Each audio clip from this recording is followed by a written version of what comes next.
અમદાવાદમાં શાળાની વિદ્યાર્થીની હત્યાના ઘટના બાદ સુરત જિલ્લા શિક્ષણ અધિકારીએ સુરક્ષાના પગલાઓને લઈને કાર્યવાહી કરી છે।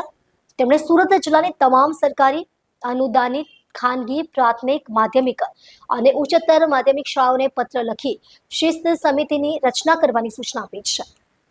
આ સમિતિએ શાળામાં વિદ્યાર્થીની સલામતી અને સુરક્ષા સુનિશ્ચિત કરવા માટે જરૂરી પગલાં ભરશે। અમદાવાદની એક શાળામાં બનેલી દર્દનાક ઘટના જેમાં વિદ્યાર્થીની હત્યા થઈ હતી તેના પગલે સમગ્ર રાજ્યમાં શિક્ષણ વિભાગ સજાગ બન્યું છે। સુરતના જિલ્લા શિક્ષણ અધિકારી ડીઈઓ તુરંત એક્શન મોડમાં આવ્યા છે અને સુરત સહિત સમગ્ર જિલ્લામાં આવેલી તમામ શાળાઓને સલામતી અને સુરક્ષાને લઈ મહત્વપૂર્ણ સૂચનાઓ સાથે પત્ર લખ્યો છે।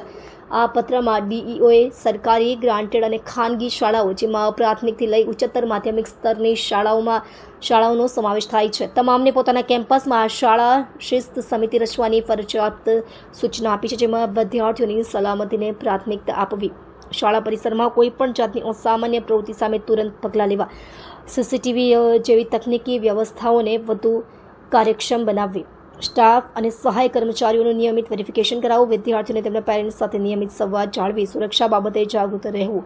ડીઈઓ દ્વારા જણાવાયું છે કે દરેક શાળાએ તમામ વિદ્યાર્થીઓની સલામતી માટે જવાબદારીથી કાર્ય કરવું ફરજિયાત છે। આ સૂચનાઓનો અમલ નહીં કરનાર શાળાઓ સામે કાયદેસર કાર્યવાહી કરવાની પણ ચીમકી ઉચ્ચારવામાં આવી છે। સુરત શહેર અને જિલ્લાની શાળાઓ માટે તારીખ 21 ઓગસ્ટ 2025ના રોજ એક પરિપત્ર બહાર પાડવામાં આવ્યો છે કે જે શાળાઓની અંદર શાળાના આચાર્ય, શાળાના શિક્ષકો, શાળાના વાલીઓ અને વિદ્યાર્થીઓને તકેદારીના ભાગરૂપે એની અંદર સૂચનાઓ તમામ આપવામાં આવી છે।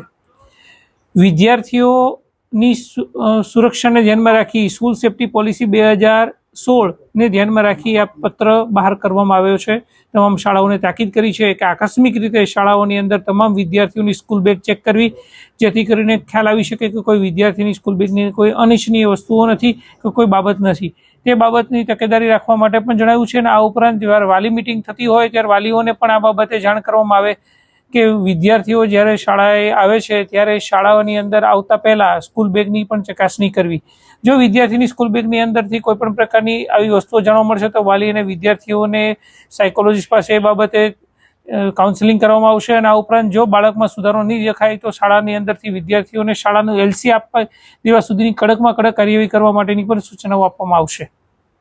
જો કોઈ શાળાની અંદરથી વિદ્યાર્થીઓ પાસેથી અનિચ્છનીય સાધનો અથવા તો અનિચ્છનીય વસ્તુઓ જો મળશે તે બાબતે જરૂર પડશે તો પોલીસ કમિશનર કચેરીનો સંપર્ક કરી, પોલીસ વિભાગનો સંપર્ક કરીને પણ વિદ્યાર્થીઓને આ બાબતે અવેર કરવામાં આવશે। એ વસ્તુઓ ક્યાંથી મેળવી છે એ બાબતે પણ કડકમાં કડક કાર્યવાહી કરવામાં આવશે।